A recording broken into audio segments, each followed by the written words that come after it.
Luni începe școala, mă apucă boala.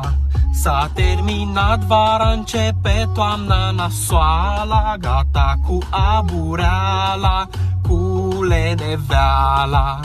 Luni revin cărțile, caietele, cerneala. Și-mi vine să mă arunc de pe geam, ram, pa, pa, pam, pam, că încă o vară s-a terminat. De luni iar mă trezesc dimineața, îmi urăsc viața, trebuie să pun iar ceasul la sunat.